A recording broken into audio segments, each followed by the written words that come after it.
नमस्कार दोस्तों, हिंदी पीसीआई ज्ञान में आपका हार्दिक अभिनंदन व स्वागत है।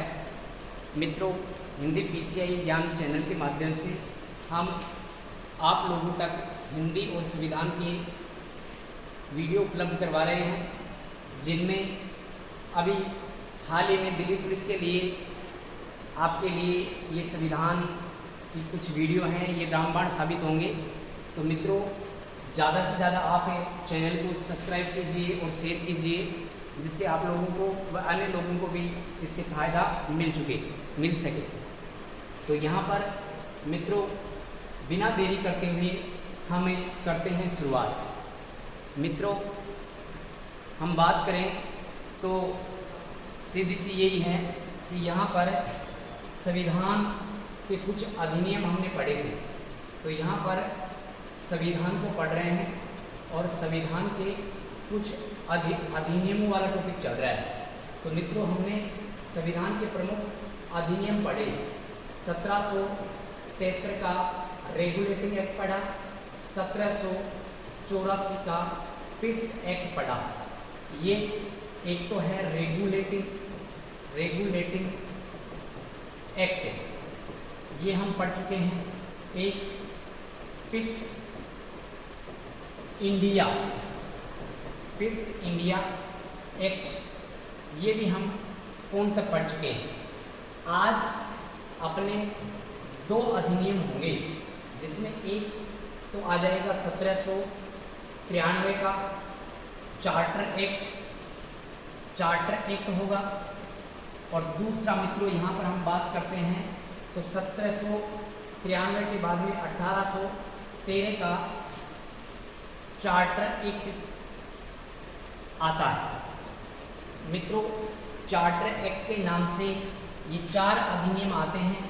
1813 के बाद में 1833 का चार्टर एक्ट आता है, और इसके बाद में 1853 का चार्टर एक्ट आता है। तो मित्रों, अपने संविधान में चार्टर एक्ट के नाम से ये चार एक्ट जाने जाते हैं, और ये कुल एक्ट हो गए 6। ये जो 6 एक्ट या अधिनियम हैं, ये कंपनी के अधीन ये 6 अधिनियम माने जाते हैं। और इनके बाद में कंपनी के बाद में ब्रिटिश क्राउन या ब्रिटिश ताज का समय आएगा, और जो 1858 के अधिनियम से शुरू होगा। तो यहाँ पर इसी कड़ी में हम आगे बढ़ते हैं। तो इसके बाद में हम आगे चलें तो अपना जो पहला अधिनियम यहाँ पर आएगा, वो आएगा मित्रों 1793 का चार्टर एक्ट। इस एक्ट ने हमें क्या क्या दिया, ये हम पढ़ने वाले हैं। तो मित्रों, 1784 का फिक्स इंडिया एक्ट, उसकी कमियों को दूर करने के लिए यहाँ पर 1793 का चार्टर एक्ट आया। यह एक्ट आया उस समय भारत का जो गवर्नर जनरल था, वो था मित्रों कॉर्नवालिस गवर्नर जनरल हुआ करते थे। और इस कॉर्नवालिस ने हमें कुछ महत्वपूर्ण इनसे उपलब्धियां प्राप्त होती हैं, वो कौन कौन से इस एक्ट के माध्यम से पढ़ेंगे। यहाँ पर मित्रों हम बात करें तो 1793 का चार्टर एक्ट, इसको हम कैसे याद रख सकते हैं। तो इसका बिल्कुल शॉर्ट फॉर्मूला है। उस शॉर्ट फॉर्मूले के माध्यम से इस एक्ट को मोटे रूप से हम याद रख सकते हैं। तो वो है तिरा कान को बंदोबस्त करवा। ये ट्रिक है, और इस ट्रिक के माध्यम से हम कुछ मोटी चीज़ें इस ट्रिक के माध्यम से याद रख सकते हैं, जो इस अधिनियम की देन मानी जाती है। तीरा का मतलब हो जाएगा मित्रों यहाँ 1793। तीरा का मतलब क्या हो गया मित्रों, 93 हो गया। कान का मतलब क्या हो जाएगा, कॉर्नवालिस। किसकी देन मानी जाती है ये अधिनियम?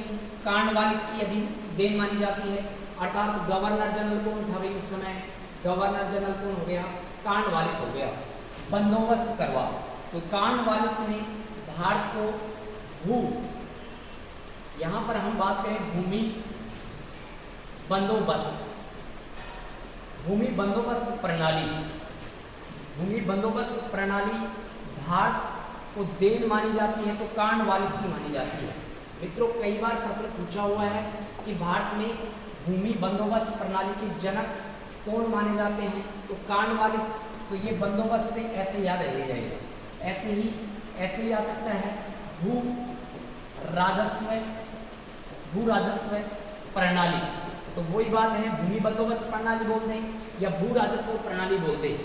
ऐसे ही यहाँ पर हम बात करें आगे, तो मित्रों पिछले अधिनियम में 1784 के पिट्स इंडिया एक्ट में बोर्ड ऑफ कंट्रोल का जो गठन किया गया था, जिसमें 6 सदस्य निर्धारित किए गए थे। बोर्ड ऑफ कंट्रोल उनका जो वेतन है वो भारतीय भू राजस्व से दिया जाएगा। तो यहाँ पर हम लिख सकते हैं बोर्ड ऑफ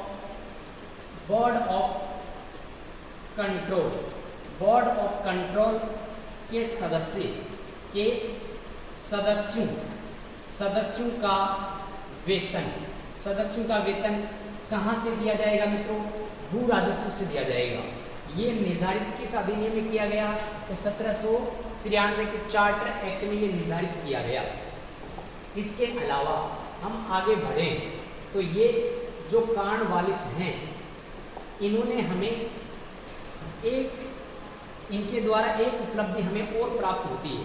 मतलब यह है कि भारत में सिविल सेना के जनक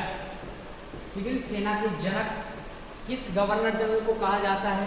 तो वहाँ पर मित्रों कौन नाम आएगा? किसका नाम आएगा? कॉर्नवालिस का आएगा। भारत में सिविल सेवा की शुरुआत करने वाले प्रमुख गवर्नर जनरल कौन से हो गए? गवर्नर जनरल हो गए मित्रों कॉर्नवालिस। तो ये भी आपको ध्यान रखना है कि इन्होंने हमें ये दिया था।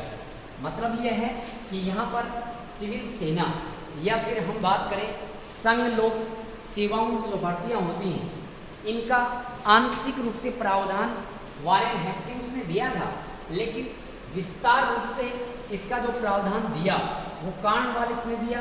और इसी कारण सिविल सेना या सिविल सर्विस का जो जनक माना जाता है, सिविल सर्विस का जो जनक माना जाता है वो कौन माना जाता है? कॉर्नवालिस।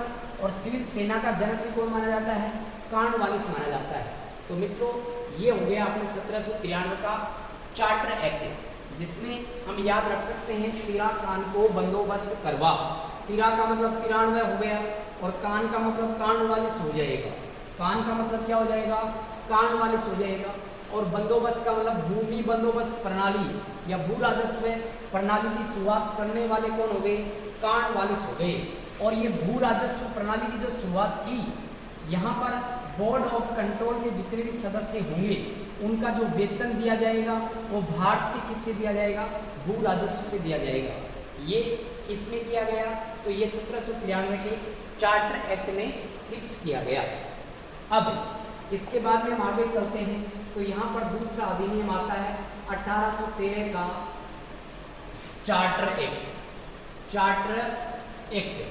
मित्रों 1793 के बाद में प्रत्येक एक्ट में 4 एक्ट जब तक पूरे हुए, सभी 4 एक्टों में हम 20-20 वर्ष जोड़ देंगे तो वहाँ पर अगला एक्ट अपना आ जाएगा। तो मित्रों 1793 में हम कितने जोड़ेंगे? 20, तो कितना आएगा? 1813 का चार्टर एक्ट। अब इसको हम देखते हैं, इसको मित्रों हम कैसे याद रखेंगे? इसको हम याद रख सकते हैं कि तेरी, ये ट्रिक है माध्यम, ट्रिक हो गया अपना माध्यम। तेरी इस शिक्षा में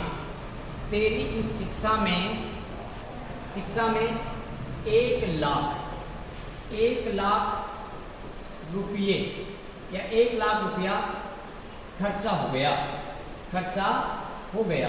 कितना खर्चा हो गया मित्रों शिक्षा में? 1 लाख रुपए खर्चा हो गया, जिससे व्यापार बंद हो गया। व्यापार क्या हो गया? बंद हो गया। ऐसे हम याद रख सकते हैं। मान लो अपने पिताजी हमें कह रहे हैं कि भाई मैं तो आपको पढ़ाते पढ़ाते थक गया हूँ, तेरी इस शिक्षा में अब मेरा कितना रुपए खर्च हो गया? 1 लाख। और देखो 1813 की बात है, उस समय 1 लाख रुपए तो बहुत बड़ी एक तरह से राशि हुआ करती थी। 1 लाख रुपए खर्चा, तो मेरा तो व्यापार क्या हो गया भाई? बंद हो गया। ऐसे हम इस एक्ट को याद रख सकते हैं। अब इस ट्रिक के पीछे क्या राज है वो हम इसको खोलकर पढ़ते हैं। तेरी का मतलब क्या हो गया मित्रों? 1813। तेरी का मतलब यहाँ क्या ग्रहण करेंगे? 1813 का अधिनियम हो गया। ई का मतलब क्या हो जाएगा? देखिए, ई का मतलब यहाँ पर ईसाई। ई का मतलब क्या हो गया मित्रों? ईसाई धर्म। ईसाई धर्म का प्रचार। ईसाई धर्म का प्रचार पहली बार इस अधिनियम से होता है। तो कौन सा अधिनियम हो गया अभी? 1813 का अधिनियम हो गया। कौन सा अधिनियम हो गया मित्रों? 1813 का अधिनियम हो गया। तो यहाँ पर हम लिख सकते हैं ईसाई धर्म का प्रचार, या पर हम यहाँ ऐसे लिख सकते हैं कि ईसाई मिशनरियों की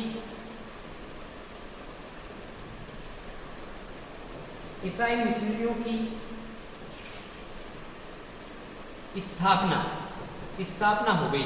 मतलब यह है कि ईसाई धर्म का प्रचार करने के लिए अंग्रेजों ने यहाँ पर ईसाई मिशनरी स्थापित की। और वो कौन से अधिनियम में की? तो 1813 के अधिनियम में की। तो यहाँ पर ई लिखा हुआ है, इस ई से हम जोड़ देंगे ईसाई धर्म का प्रचार। इस धर्म का प्रचार मित्रों, ईसाई धर्म का प्रचार, और इस शिक्षा में 1 लाख रुपए खर्चा। तो पहली बार पूछा जा सकता है कि पहली बार कौन से अधिनियम में शिक्षा पर, किस पर मित्रों? शिक्षा पर 1 लाख, कितना लाख? 1 लाख रुपए खर्चा करने का प्रावधान कौन से अधिनियम में किया गया? तो ये कौन सा अधिनियम हो गया मित्रों? 1813 का अधिनियम हो गया। इसके बाद में 1833 का अधिनियम आएगा, और उस 1833 के अधिनियम में इस शिक्षा पर 1 लाख से बढ़ाकर वहाँ पर 10 लाख कर दिया जाएगा। तो ये प्रश्न कई बार पूछा जाता है, शिक्षा पर कितना रुपए खर्चा? 1 लाख रुपए खर्चा। अब इतना रुपए खर्चा हो गया तो व्यापार क्या हो गया? बंद। तो इस अधिनियम के माध्यम से हम पढ़ सकते हैं कि यहाँ पर कंपनी के व्यापार को आंशिक रूप से, किस रूप से? आंशिक रूप से क्या कर दिया गया? समाप्त कर दिया गया। आंशिक रूप से क्या कर दिया गया मित्रों? समाप्त कर दिया गया। आंशिक रूप से कंपनी का व्यापार समाप्त कौन से अधिनियम में हुआ? तो ये हो गया मित्रों 1813 के अधिनियम में, जो आगे जाकर पूर्णतः समाप्त। यहाँ पर अगर आ जाए पूर्णतः समाप्त, तो इसमें आएगा 1833 का अधिनियम, जो इसके बाद में आएगा। तो ऐसे हम ध्यान रख सकते हैं। ऐसे भी प्रश्न बन सकता है कि यहाँ पर कौन से अधिनियम के तहत यहाँ कौन कौन से व्यापार को छोड़कर, तो एक तो चीन से व्यापार छोड़कर, और एक चाय के व्यापार को छोड़कर, और एक हम अफीम के व्यापार को छोड़कर, इन व्यापारों को छोड़कर बाकी सभी व्यापार 1813 के अधिनियम में क्या कर दिए गए? समाप्त कर दिए गए।